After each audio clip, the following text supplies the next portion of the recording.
नमस्कार विद्यार्थी मित्रों, कक्षा 9 में पाठ 19 महाकवि कालिदास।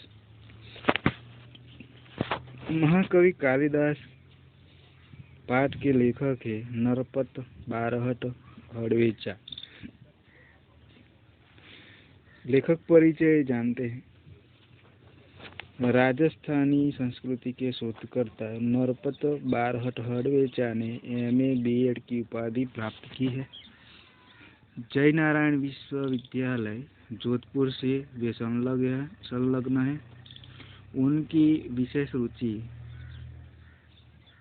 काज लेखन में है। वे संस्कृति के प्रवाहों और प्रवाहों को समझने में यत्नशील है। महापुरुषों को नमन करते हुए आपने लिखा है, जिन्होंने देश सेवा की खातिर अपना घर परिवार छोड़कर ऐशो आराम त्याग कर भूखे प्यासे नंगे पांव रहकर देश की गुलामी की जंजीरों से मुक्त कराने के लिए सर्वस्व कुर्बान किया है, वे वंदनीय है। महापुरुष की जीवनियाँ आपकी प्रसिद्ध कृति है। इस संग्रह में 60 प्रसिद्ध महापुरुष को जीवन चरित्र अंकित है। प्रस्तुत जीवनी महाकवि कालिदास ने कालिदास के जन्म और परिचय का एवं उनकी प्रसिद्ध साहित्यिक रचनाओं का विवरण है। इस कृति से यह संदेश मिलता है कि किसी बच्चे को बुद्धू यानी कि मूर्ख मानना नहीं चाहिए, क्योंकि वह मौका मिलते ही हीरे की तरह चमक सकता है। આપણે આ પાઠની અંદર એક વસ્તુ શીખવા જઈ રહ્યા છે કે એક સંદેશ મળી રહ્યો છે, શીખવાની જેવી વસ્તુ છે। તો એની અંદર કોઈક નાનકડો બાળક હોય અથવા તો એક મૂર્ખ હોય તો એને ક્યારે મૂર્ખ ન સમજવું અને એ ક્યારેક મોકા એટલે સમય આવે એ પોતાનો રંગ દર્શાવી શકે છે, હીરાની જેમ ચમકી શકે છે। એટલે આ પાઠની અંદર આપણે એ શીખવાનું છે। એવા રૂપમાં આપણે महाकवि कालिदास ने सीखिए છીએ। कालिदास को हम मात्र संस्कृत के महाकवि के रूप में जानते हैं। स्वयं महाकवि कालिदास ने अपने विषय में कुछ नहीं लिखा है। हर्षचरित के शुरू में कवि बाण ने कालिदास का उल्लेख किया है। इससे पता चलता है कि कालिदास बाण से पहले हुए। एक स्थान पर स्वयं कालिदास ने अपने अभिभावक के रूप में विक्रम नाम का उल्लेख किया है। वह कौन सा विक्रम है, इस बात का अभी पूरी तरह पता नहीं चल पाया है। એટલે કાલિદાસને તો આપણે ફક્ત જાણીએ છીએ સંસ્કૃતમાં એક મહાકવિના રૂપમાં જ જાણીએ છીએ, અને એ સ્વયં મહાકવિ કાલિદાસને अपने विषय में પોતાના વિષયમાં કશું એવું લખેલું નથી કે પોતે શું કહેવા માંગે। हर्षचरित के शुरू में कवि बाण ने कालिदास का उल्लेख किया है। એટલે हर्षचरित नामનું એક મહાકાવ્ય હોય તો એની અંદર महाकवि बाण ने कालिदासનો उल्लेख करेलो છે। इससे पता चलता है कि कालिदास बाण से पहले हुए। એટલે જે કવિ બાણ છે એમના પહેલા કાલિદાસના થયેલા હોવાનું માની શકાય। एक स्थान पर स्वयं कालिदास ने अपने अभिभावक के रूप में विक्रम नाम का उल्लेख किया है। એટલે એક સ્થાન ઉપર એક કાલિદાસે પોતાના અભિભાવકના રૂપમાં વિक्रम નામનો પણ ઉલ્લેખ કરેલો છે। वह कौन सा विक्रम है, इस बात का अभी पूरी तरह पता नहीं चल पाया। ये विक्रम कौन सा है ये अभी સુધી खबर पड़ी नहीं। फिर भी उन्हीं राजा विक्रमादित्य और राजा भोज का समकालीन मानकर कितनी ही कथाओं का नायक बनाया गया। એટલે એમને રાજા વિક્રમાદિત્ય અને રાજા ભોજના સમકાલીન માનીને એમની કેટલીક કથાઓમાં જો આપણે જાણીએ છીએ તો એમનો નાયક અથવા મુખ્ય પાત્ર તરીકે લેવામાં આવ્યા છે। विभिन्न भाषाओं में पहेलियों और लोक कथाओं में उनको विद्वत्ता कविता और चमत्कारिक प्रसंगों का वर्णन मिलता है। એટલે ઘણી બધી ભાષાઓની અંદર પહેલીઓ અને લોક કથાઓમાં એક વિદ્વત્તા તરીકે કવિતા તરીકે અને ચમત્કારિક પ્રસંગોના રૂપમાં વર્ણન એનું મળી આવે છે। એમનો જન્મ અને પરિચય વિશે જાણીએ તો કાલિદાસ કયા સમયમાં થઈ ગયા એના વિશે કેટલીક માહિતી અહીંયા આપેલી છે। तो कुछ विद्वानों ने कालिदास का जन्म 365 ईस्वी तथा निधन 445 ईस्वी माना गया है। એટલે એમનો જન્મ 365 ઈસવી તથા નિધન એમનું મૃત્યુ 445 ઈસવીમાં ગણવામાં આવે છે કે એ વખતે એમનું મૃત્યુ થયેલું હતું। महाकवि कालिदास के जन्म स्थान के बारे में ठीक ठीक पता नहीं चलता है। એટલે મહાકવિ કાલિદાસનું સ્થાન જન્મ સ્થાનની વાત કરીએ તો યોગ્ય સ્થળ માની નથી શકાતું કે આ જગ્યાએ એમનો જન્મ થયેલો છે, એટલે સાચી માહિતી મળતી નથી। इस विद्वानों ने उनका जन्म स्थान उज्जैनी यानी कि वर्तमान उज्जैन माना है, जो सही लगता है। એટલે કેટલાક વિદ્વાનો ઇતિહાસકારો એવું કહે છે કે જન્મસ્થાન એમનું ઉજ્જૈન એટલે વર્તમાનમાં જે ઉજ્જૈન તરીકે ઓળખાય છે એ જ માનવામાં આવે છે, जो साचू लागे છે। क्योंकि मेघदूत में स्वयं कवि ने उज्जैनी को विशेष दर्शनीय कहा है। એટલે મેઘદૂત નામનું કાવ્ય લખાયેલું છે એમાં ઉજ્જૈનીને વિશેષ દર્શનીય રૂપ માનવામાં આવેલું, એટલે એની અંદર આપણે ઉજ્જૈન તરીકે પણ જાણીએ છીએ ને ઉજ્જૈની તરીકે પણ વિશેષ સ્થાન મળેલું છે। और लंबा रास्ता पड़ने पर भी उधर से जाने के लिए बादल से अनुरोध किया। એટલે એક મોટો રસ્તો પડતો હોવાથી એટલે એ જગ્યાએથી આવવા જવા માટે બાદલ એટલે વાદળને પણ अनुरोध કરવામાં આવેલો કે અહીંયાથી તમે અવર જવર કરી શકો છો। उज्जैनी में उन दिनों राजा विक्रमादित्य का राज्य था। એટલે ઉજ્જૈની ના રાજા વિક્રમાદિત્યનું એ વખતે રાજ્ય ચાલી રહ્યું હતું, રાજા હતા। वहाँ की प्रजा सब प्रकार से सुखी थी। એટલે એ સમયની જે પ્રજા હતી એ બહુ જ સુખી હતી। साहित्य और कला की उन्नति चरम सीमा पर पहुंची थी। સાહિત્યની જે કલા અને ઉન્નતિ चरम सीमा पर पहुंचेली હતી। राजा विक्रमादित्य ने अपने नाम से ही विक्रम संवत चलाया था। એટલે રાજા વિક્રમાદિત્યએ પોતાના નામથી વિક્રમ સંવત પણ ચલાવેલો। આપણે બધાને ખબર છે કે વિક્રમ સંવત અત્યારે 2077 ચાલી રહી છે। समय समय पर उन्होंने सोने के सिक्के चलवाए थे। એટલે સમય સમયે એમણે ચલણની અંદર સોનાના સિક્કા પણ મૂકેલા હતા। उनसे उनके राज्यकाल का ठीक ठीक पता चलता है। એટલે એ સમય એમના રાજ્યકાળનો કેટલોક સમય અને રાજ્યકાળ પણ જાણી શકીએ કે એ સમયે રાજા આટલાથી આટલા સમય સુધી હતા। विक्रमादित्य के शासनकाल में जितना वैभव देश में था, जितनी साहित्य तथा कला की उन्नति हुई। એટલે વિક્રમાદિત્યનો શાસનકાળ હતો તે વખતે ઘણો બધો દેશનો વૈભવ અને એટલા જ એ સમયની અંદર સાહિત્ય અને કલાની પણ એટલી જ ઉન્નતિ થયેલ હતી। ઉતની કભી નહીં હુઈ હતી। એટલે એટલી ક્યારે આજના આ સમયની સાથે પણ જોઈએ તો એટલો બધો વિસ્તાર અને સાહિત્ય અને કલાનો પણ વિસ્તાર વધારે નહોતો જોવા મળતો, એટલો એ રાજા વિક્રમાદિત્યના રાજ્યકાળ સમય એટલું બધું જોવા મળી રહ્યું હતું। एक से बढ़कर एक कवि, साहित्यकार और वैज्ञानिक इस युग में उत्पन्न हुए। એટલે એકથી એક ચડ્યા હતા કવિ અને સાહિત્યકાર અને વૈજ્ઞાનિકોમાં પણ એ વખતે ઉત્પન્ન થયા હતા। राजा विक्रमादित्य स्वयं साहित्य और संगीत के अच्छे जानकार थे। એટલે રાજા વિક્રમાદિત્ય પોતે સ્વયં સાહિત્ય અને સંગીતના પણ સારા એવા જાણકાર હતા। संस्कृत भाषा की उन्नति भी इस काल में हुई थी। संस्कृत भाषाનો એ વખતે ઉન્નતિ બહુ જ વધારે હતી અને સૌથી વધારે એ વખતે ઉન્નતિ પણ વધારે થઈ હતી।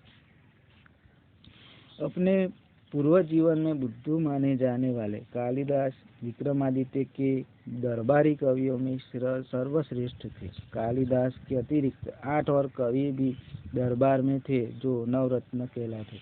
એટલે પોતાના બાળપણના જીવનની વાત કરે કાલિદાસ તો કાલિદાસ પોતે મૂર્ખ માનતા હતા અને એ થોડાક ઉંમરમાં કમ્પ્લીટ થતા કાલિદાસ પોતે વિક્રમાદિત્યના દરબારી કવિઓમાં સર્વશ્રેષ્ઠ પણ માનવામાં આવતા। કાલિદાસના અતિરિક્ત એમના સિવાય બીજા 8 કવિ દરબારમાં હતા એવા જો નવરત્ન કહેલાતી, એ નવરત્નોમાંનું એક રત્ન પોતે महाकवि कालिदास પણ હતા।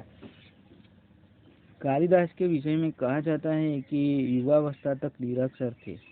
જે કાલિદાસના વિષયમાં આપણે કહી શકીએ કે યુવાવસ્થામાં એ નિરક્ષર પણ હતા, ભણેલ હતા અને કશું જાણતા નહોતા। जिस डाल पर बैठते उसे ही काटते थे, એટલે જે ડાળ ઉપર બેસતા હતા એ જ ડાળને કાપતા પણ હતા। निरक्षर होने पर भी वह स्वयं अपने इतने विद्वान और महाकवि किस तरह बन गए, इसकी भी एक बड़ी विचित्र और रोचक कहानी है। એટલે ભણેલા ગણેલા હતા નહીં પણ તેમ છતાંય વિદ્વાન અને મહાકવિ કેવી રીતે બન્યા એની એક વિચિત્ર અને રોચક કહાની પણ આપણે જાણવાની થશે, જે આપણને હવે જાણવા મળશે। उस दिनों शारदानंद नाम के एक राजा थे। એટલે એ સમયની અંદર શારદાનંદ નામના એક રાજા પણ હતા। उनकी एक गुणवती और विद्वान पुत्री थी। એટલે એમની એક પુત્રી જે હતી ગુણવતી અને વિદ્વાન ઘણી બધી જાણકાર પણ હતી। जिनका नाम विद्योतमा था। એટલે એનું નામ હતું વિદ્યોતમા। वह बहुत सुंदर और रूपवती भी थी। એટલે એ સુંદર પણ હતી અને रूपમાં એક સરસ મજાની સ્વરૂપવાન યુવતી પણ હતી। उसके रूप गुण और ज्ञान की प्रशंसा दूर दूर के देशों तक फैली हुई थी। એટલે એના રૂપ ગુણ અને જ્ઞાનની પ્રશંસા ઘણા બધા દેશો સુધી ફેલાયેલી હતી। विद्योतमा को अपने रूप गुण और ज्ञान का बड़ा घमंड था। એટલે વિદ્યોતમાને આજ રૂપ ગુણ અને જ્ઞાનનું બહુ જ ઘમંડ પણ હતું। अपने विवाह के संबंध में उसने एक घोषणा कर रखी थी कि जो उसे शास्त्रार्थ में हरा देगा उसी के साथ वह अपना विवाह करेगी। એટલે એણે પોતાના વિવાહ સંબંધની વાત કરી ત્યારે એને એક ઘોષણા પણ કરેલી હતી કે જે એ વિદ્યોતમાને હરાવશે એની સાથે વિવાહ કરેગી। એટલે શાસ્ત્રાર્થ પ્રશ્ન કરવામાં આવશે તો એ એની અંદર હરાવશે એ જ એની સાથે વિવાહ કરી શકશે। उसकी इस घोषणा की जानकारी जैसे जैसे पास पड़ोस के देशों तक पहुंचती गई वहाँ के विद्वान એટલે એની જે ઘોષણા થયેલી હતી એના નજીકના જે દેશો હતા ત્યાંના ઘણા બધા વિદ્વાન પણ આવતા હતા તથા पंडित विद्योतमा से शास्त्रार्थ करने के लिए आने लगे। એટલે વિદ્યોતમાને लग्न માટે એ કરવા માટે શાસ્ત્રાર્થમાં પણ આવવા लाग्या। लेकिन विद्वान या पंडितों को बड़ी ग्लानि का अनुभव हो रहा था। એટલે જે વિદ્વાન હોય અને પંડિતો હોય એમને બड़ी શરમ આવે એવો અનુભવ પણ થઈ રહ્યો હતો। और वे इसका बदला लेने का उपाय सोचने लगे। એટલે બધા જ જે વિદ્વાનો હતા પંડિતો હતા એ એક નક્કી કર્યું કે આ વિદ્યોતમાને કોઈ પણ સંજોગોમાં બદલો લેવો જોઈએ। विद्वान और पंडितों ने मिलकर तय किया कि विद्योतमा का विवाह किसी मूर्ख से करवा दिया जाए। એટલે વિદ્વાનો અને પંડિતોએ નક્કી કર્યું કે વિદ્યોતમાનો જ્યારે વિવાહ કરવામાં તો કોઈ એવા મૂર્ખ વ્યક્તિ સાથે વિવાહ કરી દેવામાં આવે।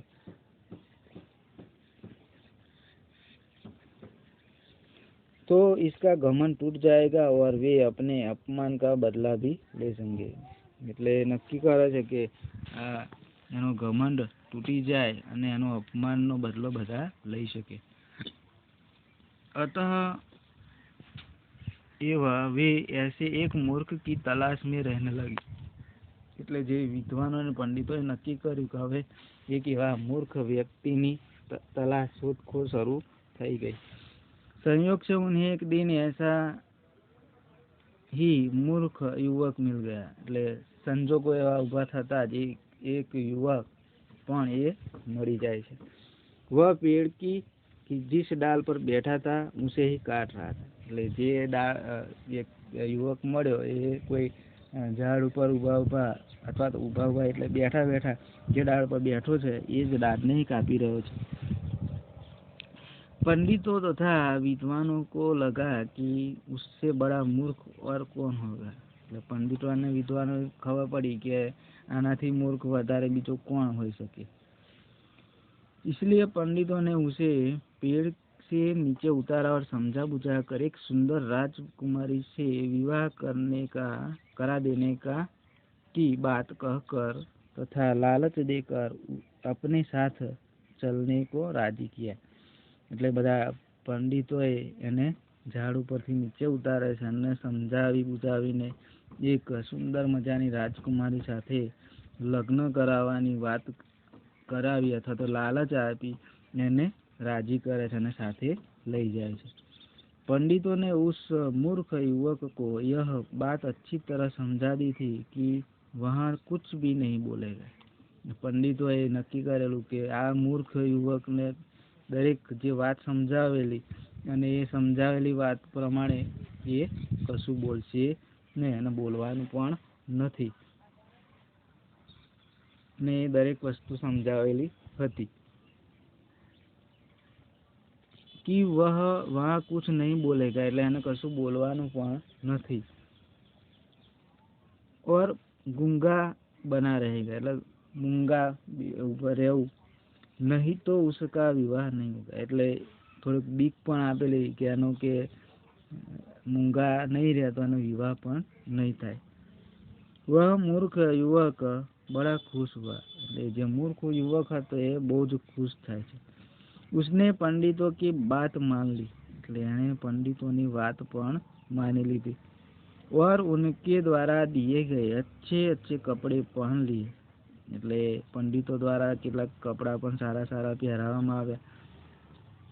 पंडित उसे विद्युत माँ के पास शास्त्रार्थ के लिए ले गए।